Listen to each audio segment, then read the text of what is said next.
émission bi yee waa Sénégal. RFM matin 7h40 sunu gan Mad Codé Ndiaye ñu ngi lay dalal jàmm ci RFM matin. waaw Georges Déthié maa ngi lay remercier ci invitation bi. ingénieur nuyu Barthélémy Ngom bi ma fi fekk. Barthélémy Ngom mi ma àndal ci waxtaan wi ingénieur télécom coordonnateur national cadre yu taxawu Sénégal Khalifa président yéen a ngi ci campagne bi daañu ñëw ci li nga xamante ne li ngeen soobu ak fa ngeen namm yóbbu réew mu fekkee ni fal nañ leen dimanche gi ñu dëgmal waaye dañuy door rek kaddu yi njiitu réew mi yëkki démb ci waxtaan wi mu seq ak BBC mu ne rëccuwul dara ci li nga xamante ne moo xew fan yi ñu weesu te mu tukkee ci reportu élection yi noo ko jàngatee. waaw loolu mënuñ ko rafetlu parce que guléet la Sénégal ñu dem ba campagne war a démarrer président jël de manière unilatérale décision de reporter l'élection présidentielle et heureusement ñu am conseil constitutionnel boo xam ne veille na à l'application de la loi sinon ci dérive bi ñu naroon dem mooy un président qui arrive au terme de son mandat décider avec l'Assemblée nationale bi nga xam ne moom moo diriger la majorité là-bas décider de prolonger son propre mandat gis ngeen ne projet de loi bi conseil constitutionnel invalidé décembre 2024 la bëggoon yóbbu élection yi ba pare yokk mandaam ba giir boobu donc aujourd'hui je pense que li xew ni conseil constitutionnel la ñu war a remercier mais moom lu normal loolu mooy mu jéggalu sénégalais yi ci situation bi mu créé mais nag l'essentiel mooy sénégalais yi dimanche dañuy dem élection choisir un nouveau président de la République et la page de Macky Sall des 12 dernières années ñu tourner ko définitivement. yokk na ci itam ne le 2 avril moom daal nu mu mënti demee day jóge ci boppu réew mi. waaw mais loolu nekkul décision. oui mais en fait parce que tout simplement comme deuxième tour mën nañ koo sóoraale. waaw bu ñu demee deuxième tour mu jóge fii bàyyil ñu keneen. waaw xam nga moom dattu demam moom mooy li nga xam ne ba muy jël pouvoir bi xamoon na ko. parce que xamoon na ne mandat am juróom at la te mënu ko yokk. donc loolu du nouvelle bu muy jox sénégalais yi maintenant nag moom bindoon na lettre conseil constitutionnel rendre ay décision wax ko. cas de figure bu si nekk naka lañ koy gérer donc dañ ko intimer woon l'ordre d'organiser l'élection le premier tour avant le 2 avril léegi bu fekkee ne deuxième tour am na conseil constitutionnel moo nar a décider comment. mais conseil constitutionnel déjà moom conseil constitutionnel daanaka wax na ko sax ci dernière décision bu fekkee ne l'élection est organisée avant le 2 avril moom mën na toog ba ki nga xamante ne moo koy wuutu. ñëw mu jox ko la ngay. tout à fait waaye du ko defee noonu wax bu fekkee ne deuxième tour am na. waaw donc loolu gedd lay nirool parce que conseil effectivement da ko ne bu fekkee organiser woo élection au-delà du 2 de toute façon le 2 da ngay dem donc sa suppléance la ñuy activer mais boo organiser élection avant le 2 effectivement mun nga àggali ba deuxième tour bu naree am. ba nga transmettre au nouveau président élu mais li mu def nii ne moom de toute façon le 2 la naroon dem nekkul loolu la bëggoon. parce que conclusion dialogue yi mu yónni woon conseil constitutionnel dafa proposé woon mu toog ba juin ba ñu organiser élection. donc bu ñëwee tey loolu ay proposition rek la woon. il était pas tenu de les respecter. waaw mais moom moo transmettre proposition yi moo créé dialogue am envoyé proposition yi ça veut dire loolu la bëggoon. conseil moo ko nangulul moo tax léegi li mu def nii day xaw a niru sax. waaw le 2 lay dem. yàgg na ko wax le 2 lay dem. le 2 avril fàttali na ko démb yow nga ne bu deuxième tour amee 2 avril mu dem kon du jox pouvoir bi keneen ki koy wuutu nga ne gedd la. loolu la gën a niru parce que koo xam ne nee na la dama bëgg a toog ba le 2 juin organiser élection nga ne ko non munoo toog ba le 2 juin organiser l'élection avant le 2 avril. mu ne la waaw léegi sax. deuxième tour duma ko fi xaar damay dem sama yoon loolu gedd lañ ko mun a ooyee. te foog naa Sénégal est-ce que bu toogaatoon tamit di xaar son successeur est-ce que yéen tamit di ngeen ko nangul. non li conseil décidé ci loolu la ñuy tënku ndax réew dafa am ay lois ay règlements loo xam ne constitution conseil constitutionnel la jox cër boobu. donc conseil constitutionnel li mu décidé mooy et ça s'impose même à lui-même. bu fekkee respecté na Sénégal parce que. bu fekkee respecté na Sénégal bi ko jox réew mi 12 ans bu ko conseil constitutionnel ne pour la stabilité du pays pour le respect des institutions et de la constitution nii lañ war a doxale moom daa war a respecter loolu léegi nag bon attitude bi mu génnee ces derniers jours c'est une attitude bu ñu comprendrewul bëggoon na def 3e mandat ñu forcer ko defatu ko wane na ne kontaanu ci parce que candidat ba mu tànnoon pour mu remplacer ko dem na jusqu'à la dernière minute am ay problème avec son propre candidat donc il y a des tâtonnements ces derniers mois qui montrent que il n'était pas vraiment prêt à quitter le pouvoir et que conditions yi mu ñu nar a bàyyee le Sénégal nekkul dans les conditions les meilleures parce que si demain le 2 il dit qu'il va quitter le pouvoir te ñu nekk ci organisation au second tour xamuñu ndax tout sera organisé de la meilleure des façons. gëm nga ne premier tour président mën na ci génne. gëmuma ko nag boo gisee les forces en présence Sénégal même 2019 waroon na am 2e tour. parce que même 2019 si vous vous rappelez président Macky Sall 58% la amoon. te 58% yi pour mu am ko il aurait fallu mu bloquer Karim Wade ak président Khalifa Sall pour mun a am 8% de plus pour jàll premier tour. et donc Sénégal configuration politique bi mu amee normalement amul ku mën a génn majoritaire dès le premier tour. léegi yéen foo leen féetale seen bopp parce que temps yi gis ngeen di jaayu di naan am na ay mouvement yi nga xamante ne rali nañ leen ak lu ni mel est-ce que yéen yaakaar ngeen mën ngeen bokk ci ñiy jiitu. waaw c'est évident. parce que instant ni mbir mi seere na ñëpp a ngi mobiliser muy yéen muy waa Diomaye ak muy ay Amadou Ba. tout à fait ñun effectivement c'est vrai que de manière silencieuse la ñu amee ay adhésions yu bëri suñu coalition bi di gën a màgg mais de toute façon que pèsent ces adhésions. waaw de toute façon c'est le résultat qui nous le dira. Mais de fortes personnalités qui ont des partis politiques et des mouvements ont rejoint la coalition Khalifa président et ñun ñu foog ñu gis ne président Khalifa ci les 3 ñi nga xam ne ñoom lañ gën a séntu ci élection yi moom moo si gën a pare. ndax moom daanaka pare na depuis même 2017 li taxoon président Macky yóbbu woon ko kaso c'est parce que xamoon na ne le président Khalifa bëggoon na jël réew mi et il s'y était préparé. ñeneen ñi tamit pare nañ de. waaw foofu laa bëgg a jëm. Parmi les 3 yi gën a fës boo seetloo ki nekk dans le camp du pouvoir moom parewul parce que même semaine dernière la majorité n'était pas encore décidée de l'accompagner vous voyez parce que campagne bi démarré woon na Benno hésitait encore donc Benno n'avait pas encore son candidat jusqu'à la semaine dernière. Donc xam ngeen kooku parewul. L'autre candidat qui est le plan B de Pastef Bassirou Diomaye moom aussi vous savez nettement que il n'est pas prêt parce que il y avait un plan A et eux ils avaient dit duñ amuñu plan B C ni D ils avaient qu'un seul plan mais aujourd'hui on s'est rendu compte qu'ils avaient un plan B C et D. Et vous voyez Cheikh Tidiane Dièye qui vient de laisser sa candidature au profit de Diomaye. Donc ça veut dire nag nee na lu ñu waxtaanoon la mook Ousmane Sonko. mais ça veut dire ba léegi réeroowuñu. ça veut dire ñoom it seen camp ñu ngi woon ci tâtonnement de qui serait leur candidat. Donc jusqu'à un passé très récent ñoom xamuñu ban candidat la ñuy positionné ban candidat moo war a pare pour jiite Sénégal jiite Sénégal nag du loo xëy rek benn bis rek ne acca maa ngi ci je suis prêt.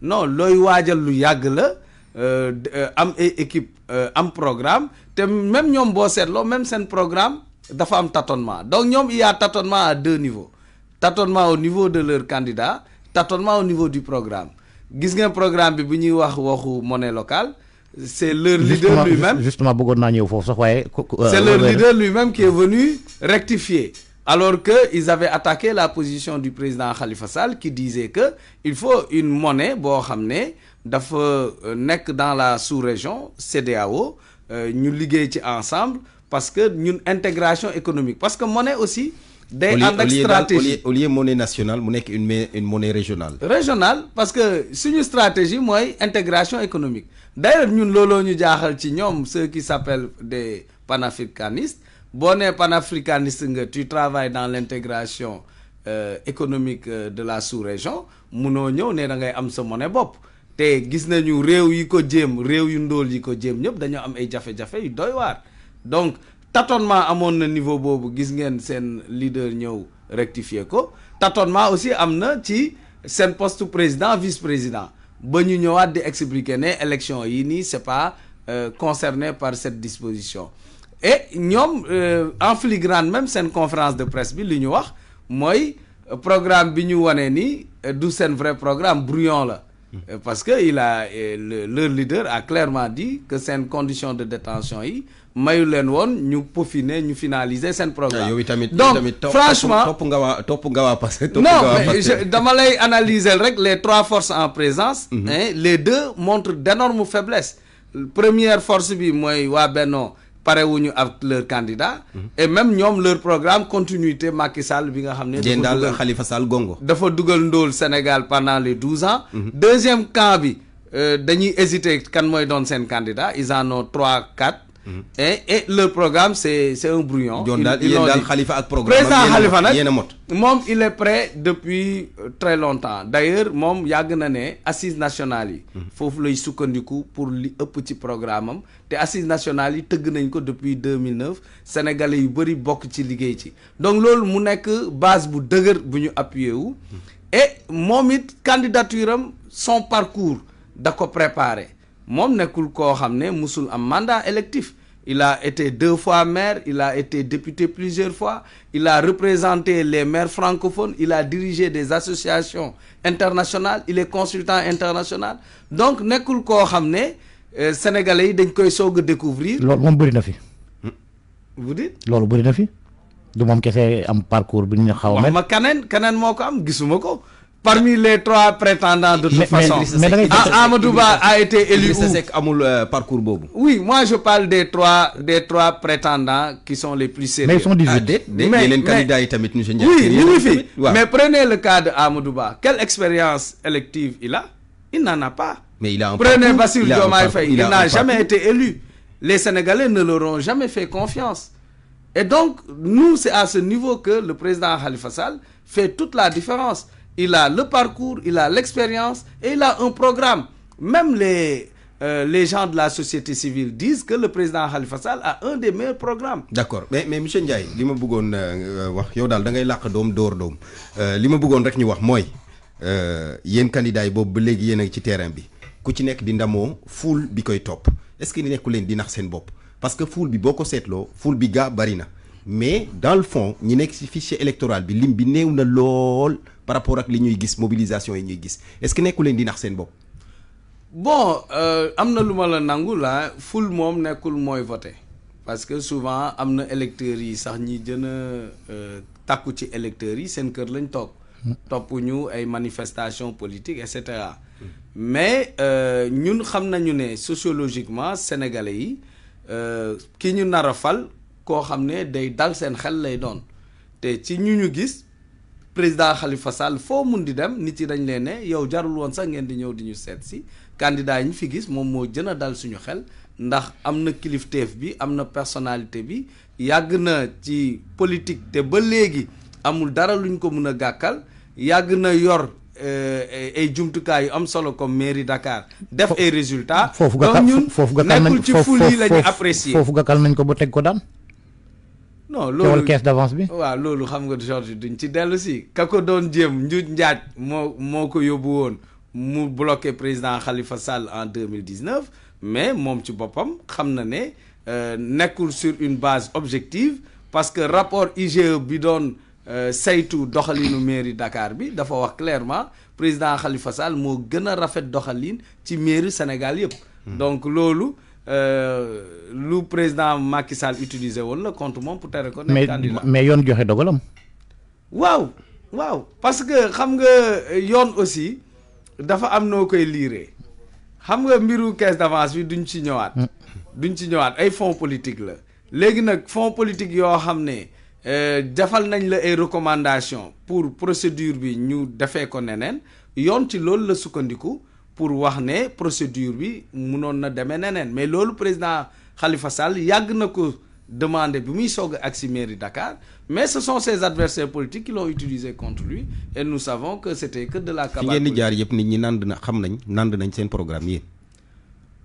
suñu programme ñu ngi koy faram-fàccee ci dëkk yëpp surtout dëkk àll yi ma jógee man Fatick surtout suñu programme li ci ëpp solo ci wàllu mbay mi la président Khalifa Sall dafa ne li ñuy jël di ko jéggaane bitim réew pour lu ñu dundee muy wàllu ceeb wàllu diwlin suukar meew muy mët ay 2 milliards at bu ne nañu soqali suñu mbay mi jël minimum 1000 milliards 1 milliard dugal ko ci mbay mi su ko defee fii ak juróomi at dootuñ soxlaati.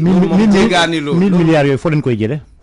mais 1000 fan lañ ko dul jëlee lu dul ci budget Sénégal ak aussi ci exploitation adéquate de nos ressources naturelles parce que jumtukaay yi nga mun a jëlee xaalis boo investir bëri na mun na doon lu ci bëri ci coopération internationale ci ay investissement direct étranger ak yeneen jumtukaay yoo xam ne ay ressources biir réew mi lay doon ci loolu la ñuy dajale injecter une bonne partie dans l'agriculture parce que secteur prioritaire la ñu jël aussi une bonne partie dans l'éducation et dans la santé parce que ñun dañoo jàpp ne sénégalais bi avant ngay xaar ci moom résultat il faut mu am jàng bu mët formation bu mët il faut aussi mu am une très bonne santé moo tax ñu ne l'humain est au cœur de nos politiques daanaka depuis indépendance même discours bi la rek damay développer agriculture damay créer emploi temps damay def lii te du mës a soppeeku. waaw xam nga différence homme politique yi moom c'est souvent ndax dinañuy respecter seen engagement ñun nag dañoo nekk ñoo xam ne président Khalifa Sall tàmmul di bëri wax sax loolu la ko ñu bëri di reprocher parce que moom lu mu wax da koy def moom waxtu jëf bu jotee day jëf. bi muy nekk mairie Dakar wane na beaucoup d'exemples que c'est un homme d'engagement un homme de parole.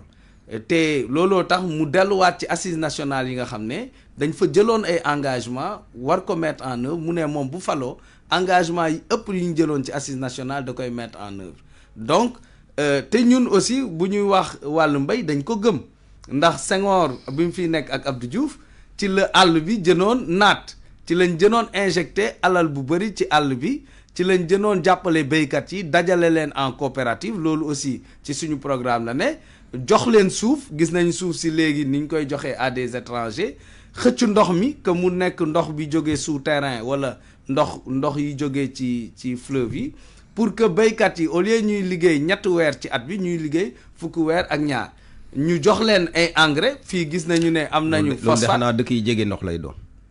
waaw mais dëkk yi jege ndox nga xëccal leen ndox mi aménager leen ay terre mais dëkk yi jegewul ndox da nga leen di defal forage mooy les eaux souterraines te Sénégal bëri nañu ndox ci suuf donc Sénégal ñàkkul ndox te aussi politique gestion de l'eau politique bu innovante lañ bëgg a andi ba nga xam ne ndox bi jóge ci taw bi duñ ko sànni chaque année ci géej bi mu nekk loo xam ne dañ koy perte lu bëri. lan moo nar a doon utiliser lan moo nar a doon seen urgence boo leen ñëwoon ci boppu réew mi ci premier jour yeeg premier mois yi.